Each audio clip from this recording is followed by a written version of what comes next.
দুষ্ট বউ সারাদিন স্বামী বন্ধু রাস্তাঘাটে পরিশ্রম করলো, সারাদিন পরিশ্রম করে রাত্র যখন হলো স্বামী স্ত্রী বন্ধু একই বিছানায় চলে গেল। কোথায়? একই বিছানায় চলে গেল। স্বামীর মনে চেয়েছে স্ত্রীর সাথে বন্ধু একটু প্রেমের আলাপ করবে, তাদের দুজন দুজনকে ভালোবাসা ভাগাভাগি করে দিবে।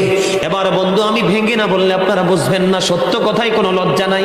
আমার নবী যেইভাবে বন্ধু শিক্ষা দিয়েছে, ট্রেনিং দিয়েছে, আমার নবী বলেছেন স্বামী আদর করে স্ত্রীকে কাপড়ের আঁচল ধরে টান দিল, স্ত্রীকে ভালোবাসবে, প্রায় সারাদিনের ক্লান্তি সে দূর করবে। বন্ধু স্ত্রী তার ডাকে সারা দিল না, মুখটা অন্যদিকে ঘুরিয়ে ঘুমায় রইল। আমার নবী বলেছে ওই নারীর মতো হতভাগা কপাল পোড়া নারী আর কেউ নাই রে। যখন সে মুখটা অন্যদিকে ঘুরিয়ে দিল, স্বামীর মনে বড় ব্যথা লেগেছে। বন্ধু মানুষের চামড়া বুড়ো হলে তাকে বুড়ো বলে না, মন যদি বুড়ো হয়ে যায় সে হলো বুড়ো। ঠিক কিনা বলেন? কারণ ভালোবাসা চামড়ায় থাকে না, ভালোবাসা থাকে বন্ধু আত্মার ঘরে। ঠিক কিনা বলেন?